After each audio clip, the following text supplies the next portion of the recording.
সমুদ্রের গভীরে ভেসে চলা এক স্তন্যপায়ী প্রাণী। সমুদ্রের নীল গভীরে যেখানে সূর্যের আলো ম্লান হয়ে যায়, সেখানেই ভেসে চলে এক বিশাল দৈত্য।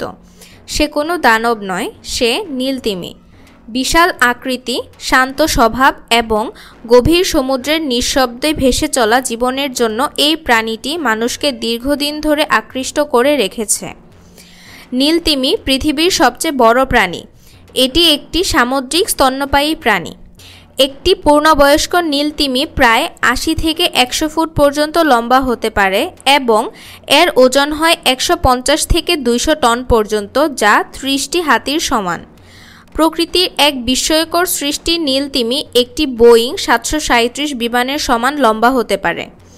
এর হৃদয় একটি ছোট্ট গাড়ির মতো বড় এবং এর প্রতি মিনিটে প্রায় ৮ থেকে ১০ বার স্পন্দন করে।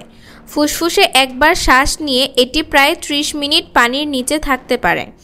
একবার নিঃশ্বাস নেওয়ার সময় তিমি পানির উপরে উঠে তার ব্লো ছাড়ে, যা প্রায় ৩০ ফুট পর্যন্ত উঁচু হয়ে যায়।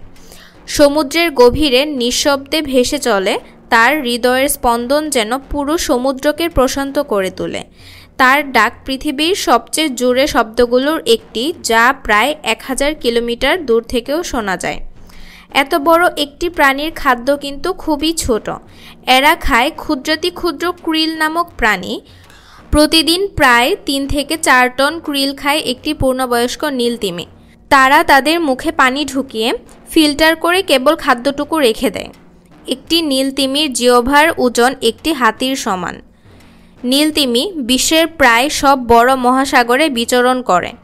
নীলতিমি প্রতিদিন ৪০০ কিলোমিটার পর্যন্ত ভ্রমণ করতে পারে। গ্রীষ্মে ঠান্ডা অঞ্চলগুলোতে খাদ্য খুঁজে বেড়ায় আর শীতে উষ্ণ অঞ্চলে গিয়ে বাচ্চা প্রসব করে। স্তন্যপায়ী প্রাণী হিসেবে নীলতিমি ডিম পারে না, বরং মানুষের মতোই মাতৃগর্ভে শিশু বেড়ে ওঠে এবং জন্ম নেয়। একটি মা নীলতিমি গর্ভে প্রায় ১১ থেকে ১২ মাস ধরে তার সন্তান ধারণ করে।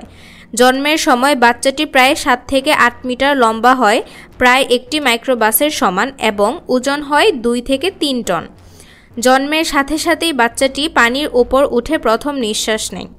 মা তিমি তার বাচ্চাকে প্রতিদিন শুধু দুধ খাইয়ে বড় করে তোলে। বাচ্চাটি প্রতিদিন প্রায় ২০০ লিটার দুধ খায়। এতে করে সে প্রতিদিন প্রায় ৯০ কেজি ওজন বাড়ায়। ৬ থেকে ৭ মাসের মধ্যেই বাচ্চা প্রায় ২০ টন ওজন হয়ে যায়। মা তিমি তার বাচ্চার খুব যত্ন নেয়। শিকারী প্রাণীর হাত থেকে রক্ষা করে, একসাথে ভেসে চলে এবং খাওয়ানো, বিশ্রাম সবকিছুতে সহায়তা করে। এই সম্পর্কটি সাধারণত ১ বছর পর্যন্ত স্থায়ী হয়। তারপর বাচ্চাটি ধীরে ধীরে স্বাধীন হয়। নীলতিমি শুধুমাত্র একটি প্রাণী নয়, এটি একটি প্রাকৃতিক বিস্ময়, একটি জীবন্ত রূপ যা পৃথিবীকে তার অদ্ভুত সুন্দরতা এবং রহস্যময়তা দিয়ে সমৃদ্ধ করে তোলে। আমাদের পৃথিবী এবং সমুদ্রের এই শক্তিশালী রক্ষককে রক্ষা করা আমাদের দায়িত্ব। এতে করে সে প্রতিদিন প্রায় ৯০ কেজি ওজন বাড়ায়।